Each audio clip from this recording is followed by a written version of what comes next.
आऊज़ बिल्लाहि मिनश्शैतानिर्रजीम बिस्मिल्लाहिर्रहमानिर्रहीम। शुरू अल्लाह के नाम से जो बड़ा मेहरबान और नहायत रहम वाला है। उम्मीद आप लोग खैरियत से होंगे और इस वीडियो में इंजीनियर फैसल आपसे मुखातिब है। हमारी आज की वीडियो का टॉपिक है बेरिलियम और ये एक लाइट मेटल है। इसका एटॉमिक नंबर 4 है और ये एक हाईली टॉक्सिक एलिमेंट है और जितनी भी लाइट मेटल्स हैं उन सब में से हाई मेल्टिंग पॉइंट बेरिलियम का ही है। इसके मुख्तलिफ यूजेस हैं, जिस तरह इसको एरोस्पेस में, टेलीकम्युनिकेशन इंडस्ट्रीज में, इंफॉर्मेशन टेक्नोलॉजी में, इसके अलावा डिफेंस में और इसके अलावा मेडिकल और न्यूक्लियर इंडस्ट्रीज में इस्तेमाल करते हैं। हमारा मेन फोकस होगा न्यूक्लियर इंडस्ट्रीज में इसको किस तरह यूज किया जाता है। न्यूक्लियर इंडस्ट्री में बेरिलियम का जो मेन यूज है वो एज अ मॉडरेटर और रिफ्लेक्टर है।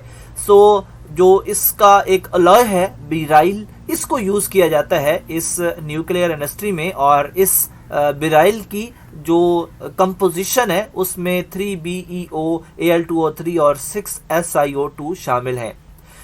यहाँ पे जो रिएक्टर है उसकी कंस्ट्रक्शन दिखाई गई है और आप देख सकते हैं कि जो लास्ट 2 यहाँ पे एरोज हैं वो शो कर रहे हैं कि यहाँ पे बेरिलियम का इस्तेमाल किया गया है।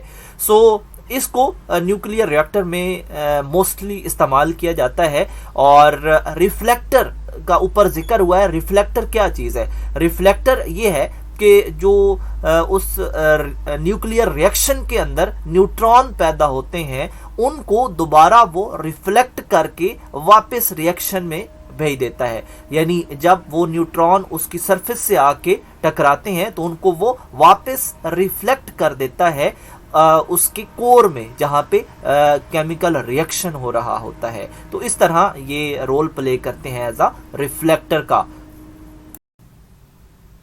Secondly beryllium as a moderator इस्तेमाल होता है। पता होना चाहिए कि मॉडरेटर क्यों ज़रूरी है।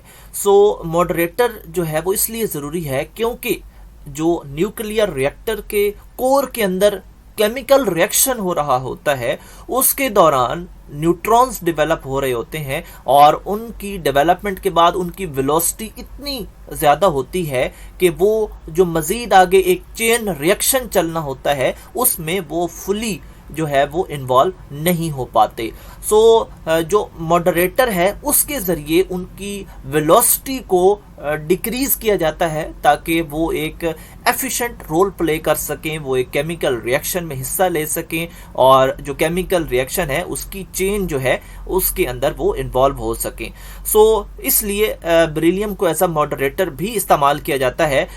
इसकी हमें प्रोडक्शन नहीं करनी पड़ती बल्कि एक केमिकल जिसका नाम माइका है उसकी प्रोडक्शन के दौरान हमें एज अ बाई प्रोडक्ट ये बेरिलियम हासिल होता है। और जो बेराइल है यानी जो अलॉय है वो उसकी क्वालिटी ये है कि वो इनर्ट होता है। अगर एसिड्स का अटैक भी हो तो वो एज अ इनर्ट ही रहता है, कोई केमिकल रिएक्शन उनके साथ नहीं करता।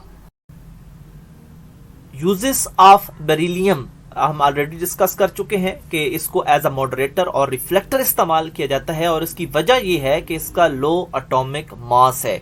और इसके अलावा हम ऑलरेडी बता चुके हैं कि एज अ मॉडरेटर ये न्यूट्रॉन्स की वेलोसिटी को डिक्रीज करता है ताकि एफिशिएंट रिएक्शन हो सके। इसके अलावा सेकंड जो इसका रोल है वो ये है कि जो मोल्टन साल्ट ब्रीडर रिएक्टर्स होते हैं, क्योंकि इसका नाम मोल्टन है तो एक मोल्टन मिक्सचर इसमें इस्तेमाल होता है और इस मिक्सचर में LiF और BeF2 दोनों इस्तेमाल होते हैं और इसमें Be जो है वो बेरिलियम है। ये मिक्सचर क्या करता है? ये यूरेनियम और थोरियम के जो साल्ट्स हैं उनके लिए एज अ कैरियर काम करता है, यानी उनको एक जगह से दूसरी जगह शिफ्ट करता है। ये मुख्तलिफ मिक्सचर्स में इस्तेमाल होता है और इन मिक्सचर को हम कहते हैं कि ये फ्यूल है और फिर वहाँ से न्यूट्रॉन्स डेवलप होते हैं। पहला मिक्सचर है वो रेडियम बेरिलियम का है, प्लूटोनियम बेरिलियम का है और पोलोनियम बेरिलियम का है। सो ये रिएक्शन के दौरान एक फ्यूल का काम करते हैं और फिर उसमें से न्यूट्रॉन्स डेवलप होते हैं। सो यहाँ भी इसका काफ़ी मेन रोल है।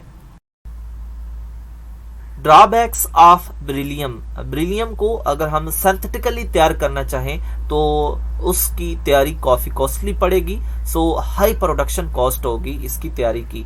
इसके अलावा high degree of toxicity of beryllium compounds, यानी जो स्किन है उसके लिए ये काफ़ी मसाइल पैदा करती है। और इसके अलावा इसको अगर सांस के ज़रिए इनहेल कर लिया जाए तो फिर भी ये क्रोनिक और एक्यूट किस्म के प्रॉब्लम्स पैदा करती है, ये डिजीज़ का बायस बनती है। इसके अलावा brittle nature of the metal posing problem in its fabrication, अगर हम इसकी फैब्रिकेशन करना चाहें तो मुश्किल है, क्योंकि जो इसकी नेचर है वो ब्रिटल है, ये टूट जाती है। और इसके अलावा fast neutron causes irradiation damage, यानी ये जब न्यूट्रॉन्स के प्रोडक्शन के दौरान रेडिएशंस पैदा होती हैं तो वो इसको डैमेज भी करती हैं। बेरिलियम एक मिनरल है, सो इसकी एक्सट्रैक्शन के दो किस्म के प्रोसेस हैं।